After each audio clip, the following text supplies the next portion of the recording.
В оккупированном Восточном Туркестане продолжается культурный геноцид и исламофобия со стороны китайской администрации. Мечеть Сей-Базири в Кашгаре, одном из важнейших городов тюркского мира, была превращена в развлекательный центр. На снимках, опубликованных в китайских социальных сетях, за которыми следила команда Карымского информационного агентства, видно, что китайские туристы фотографируются в древней мечети, превращенной в развлекательный центр.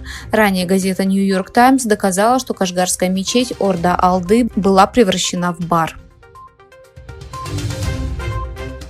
Несмотря на угрозу отмены мероприятия, Братство мусульманских журналистов Индонезии смогло организовать рецензию на книгу «Китайская колонизация исламского мира и геноцид уйгуров», переведенную на индонезийский язык Абдулхакимом Идрисом, главой Центра уйгурских исследований.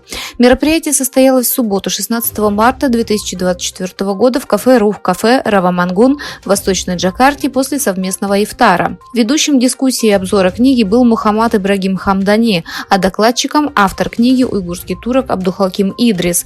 Затем выступили имам Сапян, переводчик книги, Амин Идрис, генеральный секретарь Исламского центра Бекаси, посетивший Восточный Туркестан, а также ведущие журналисты.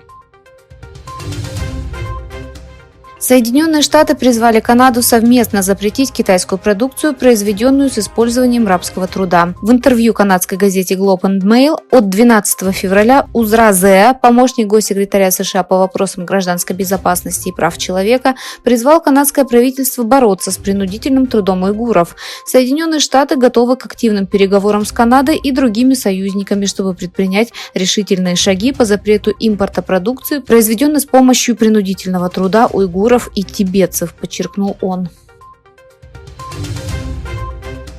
Как и ожидалось, на президентских выборах в России не произошло никаких сюрпризов, и по предварительным результатам победу одержал Владимир Путин. В результате трехдневного голосования Путин, набравший по данным экзит-полов около 88% голосов, был избран президентом в 5-й раз.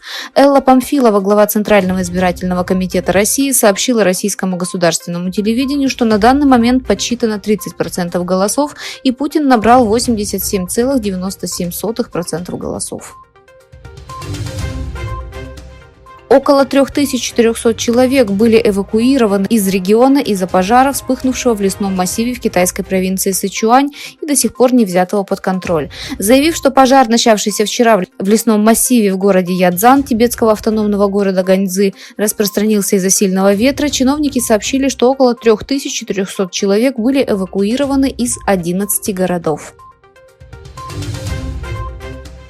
Турция с энтузиазмом отметила 109-ю годовщину победы 18 марта в Чанаккале. Церемонии памяти прошли на полуострове Галиполи, где проходили галиполийские войны, и по всей стране. Минуты молчания почтили память мучеников, отдавших свои жизни за родину, и прозвучал государственный гимн. Тысячи граждан, молодых и пожилых, посетили кладбище мучеников и приняли участие в мероприятиях, посвященных героизму их предков.